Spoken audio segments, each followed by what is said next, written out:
오늘은 예수님께서 온 인류의 죄와 함께 십자가를 지고 죽으신 날입니다. 밤이 맞도록 기도하신 우리 예수님, 이른 새벽부터 이리저리 끌려다니며 6번의 불법 재판을 받아야 했던 우리 예수님, 빌라도의 군인들로부터 채찍에 맞으시고 머리에 가시관을 쓰신 채 침뱉음과 온갖 조롱을 당하며 십자가를 지시고 골고다를 향하여 가셔야 했습니다.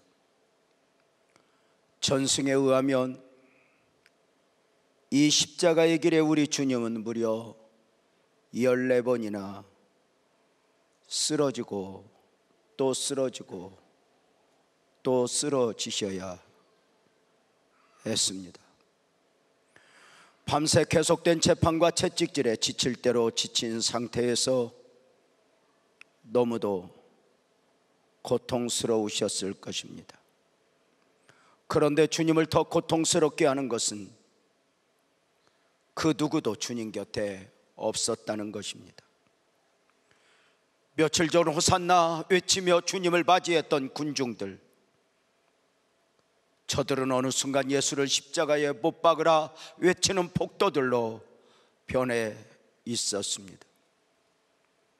주님 가시는 길이라면 오게도 죽는데도 가겠다 했던 제자들은 어느 순간 몇 년을 더 살지 제 한 목숨 살겠다고 주님을 등에 두고 떠나고 말았습니다. 그야말로 비아돌로로사 주님 십자가의 길은 처조하게 버려진 외롭고 쓸쓸한 길이었습니다. 마지막 14번째 쓰러지셨을 때 무릎이 탈골되어 더 이상 십자가를 지고 걸을 수 없게 되었지요. 이때 로마 군병들은 쓰러진 예수님을 향하여 채찍으로 내리치다가 무릎이 탈골된 것을 보고 십자가를 더 질 수 없게 되었음을 알고 그곳에 구경꾼으로 와 있던 한 사람을 택하여 그로 하여금 주님의 십자가를 지게 했죠. 그 모습을 마가복음 15장 21절은 그렇게 말하고 있죠. 마침 알렉산더와 루포의 아버지인 구레네 사람 시몬이 시골로부터 와서 지나는데 그들이 그를 억지로 같이 가게 하여 예수 십자가를 지웠다고 말입니다. 성경은 예수님의 십자가를 지었던 사람을 이렇게 소개합니다. 알렉산더와 루포의 아버지 시몬이었다고, 구레네에서 온 시골 사람이었다고, 그는 억지로 십자가를 져야 했다고. 사실 시므온은 예수님도 십자가도 모르는 사람이었습니다. 구경꾼으로 왔다가 십자가를 지게 되었고,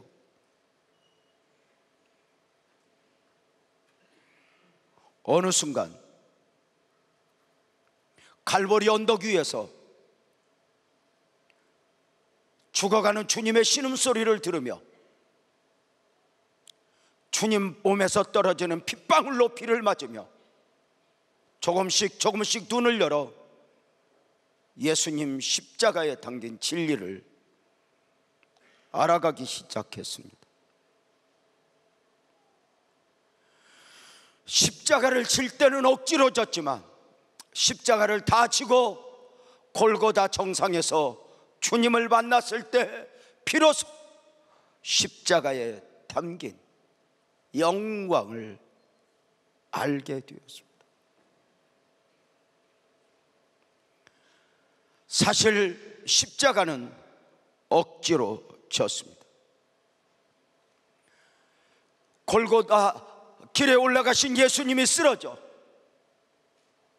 자신 앞에 14번째 쓰러져 무릎이 탈골되신 그 예수님을 대신해서 십자가를 쳤습니다.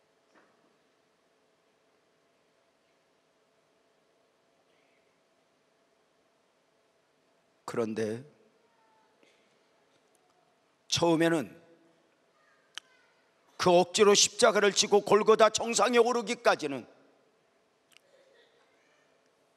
그를 향하여 눈을 올리기도, 왜 내 앞에서 쓰러졌냐 하기도, 자신에게 십자가를 쥐어진 로마 군병들한테는 타다지 못한 가운데 자신에게 자신보다 약해 보이는, 쓰러져 죽어가는 예수님을 향하여 오히려 오해하여 멸시했습니다.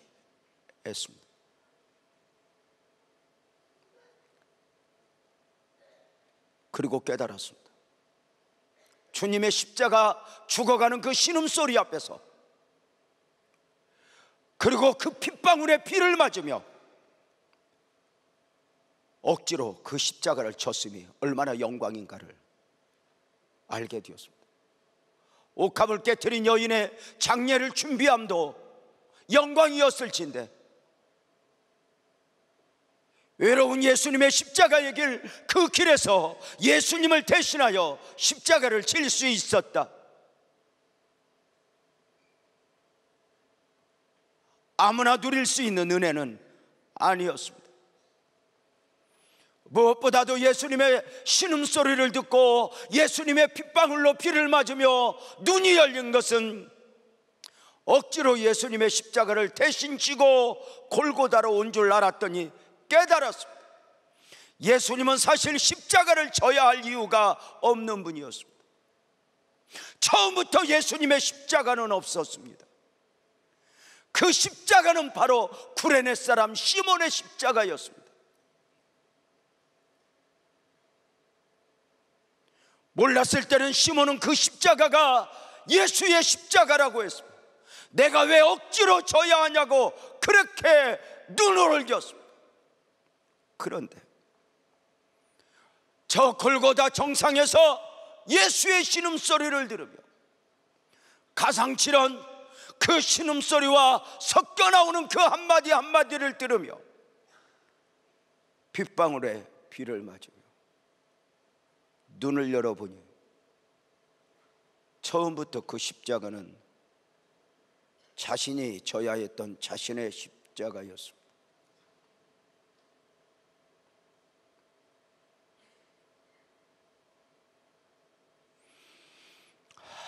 놀라운 것은 오늘 시몬이 십자가를 억지로 졌음에 대하여 마가복음 15장 21절은 마침 이렇게 시작합니다. 우연이 아니었다는 것입니다. 예수님이 십자가를 지고 가다가 시몬 앞에서 쓰러지고 시몬의 어깨에 그 십자가가 지워진 것은 우연이 아니었다는 것입니다. 철저하게 주님의 섭리 가운데 어쩌면 비틀거려 주님은 왜 14번째 쓰러지면서 그렇게 또 일어나 와야 했는가? 시몬이 있는 자리까지, 그 자리까지 오시기 위하여 쓰러지고 또 쓰러지며 시몬 앞에 마지막 더 일어날 수 없는 몸으로 무너져 버렸습니다. 시몬은 억지로 십자가를 졌고 우연히 진 것 같았지만 아니었습니다. 그 십자가 안에 당신의 영광을 담아 시몬에게 지우기 위하여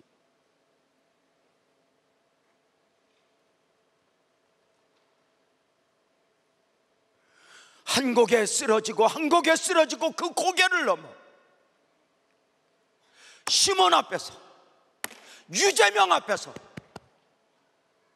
오늘 여기 예배하는 당신들 앞에서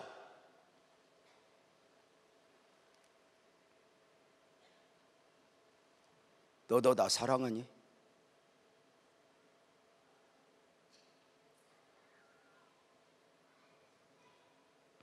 그렇다면 하나님은 어떤 계획, 어떤 섭리를 가지고 시몬에게 십자가를 지게 하셨습니까? 십자가의 영광이 담겨 있으니 그 십자가는 생명 구원의 십자가였습니다. 놀랍게도 어거지로 십자가를 졌던 시몬은 골고다 정상에서 예수의 신음소리를 들으며 예수의 핏방울에 피를 맞으며 온몸을 적시는 가운데 그는 놀라운 삶의 변화를 가져왔으니 구원의 반열에 오르게 된 것입니다. 시골 구레네에 살던 디아스포라 유대인으로서 유월절을 지키러 예루살렘으로 왔다가 어거지로 십자가를 구경하러 왔다 억지로 십자가를 졌는데 그의 삶이 완전히 바뀌어 버리고 말았습니다. 그는 어떤 축복을 누리게 되었습니까? 이제는 주님이 아니면 아니 되는 사람,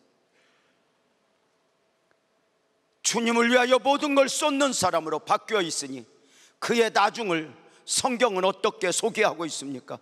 사도행전 13장 1절에서 안디옥 교회 지도자 5명을 언급하고 있는데 그 중에 한 명이 바로 구레네 사람 시몬입니다. 안디옥 교회의 선지자들과 교사들이 있으니 곧 바나바와 니게르라 하는 시몬과 구레네 사람 누기오와 분봉왕 헤롯의 젖동생 마나온과 뭐 사울이라. 사랑하는 여러분, 억지로라도 십자가를 지지 않았다면 이 영광에 동참할 수 있었을까?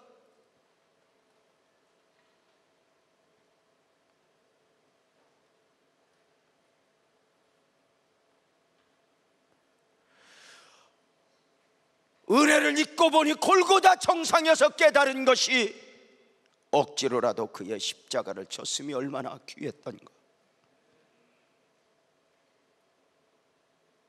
놀랍게도 구원의 은혜는 시몬 한 사람에게 그치지 않았으니 세월이 흘러 그 거대한 영성이 사울이 바울 된 그에게 흘러가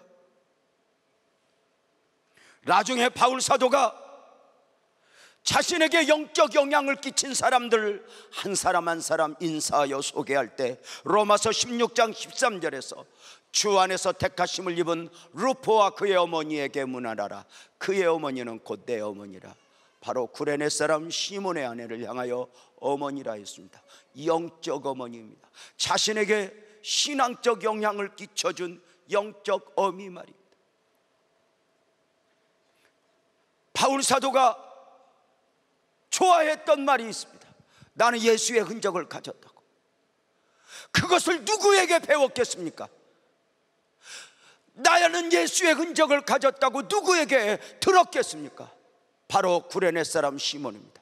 억지로 십자가를 지며 골고다로 향하여 갈 때 준비되지 않은 가운데 십자가를 지고 올라가는 길에 그는 상처를 입었다고 말을 합니다. 평생 흉터를 남게 되는 십자가로 인한 상처입니다. 억지로 질 때는 그 상처가 얼마나 귀한 줄 몰랐습니다. 그러나 골고다에서 신음 소리를 듣고 핏방울 떨어지는 피의 피를 맞으며 십자가의 눈이 조금씩 열려가는 가운데 상처가 얼마나 귀한가를 알았습니다.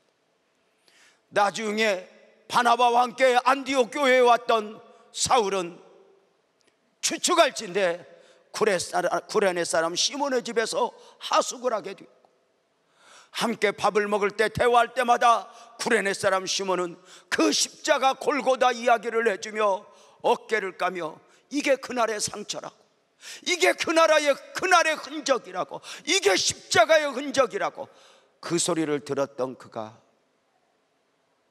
어느 날 자신도 모르게 그렇게 똑같이 사용합니다. 내 몸에 예수의 흔적을 가졌다. 여러분의 삶에는 예수의 흔적이 있으십니까? 혹시 예수 때문에 가난했습니까? 혹시 예수 때문에 억울한 적 있으십니까? 혹시 예수 때문에 외로웠습니까?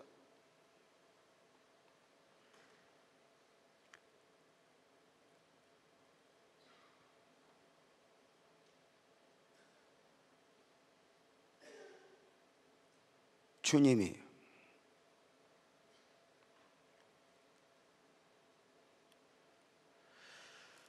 우리에게 묻습니다.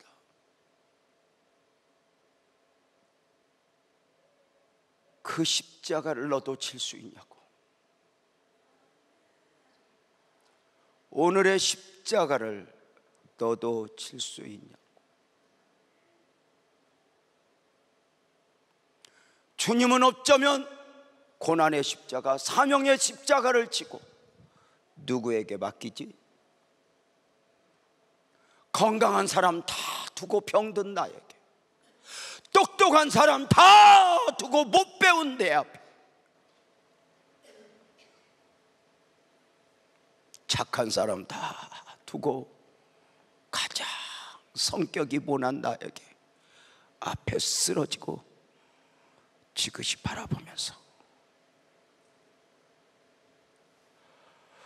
이 십자가를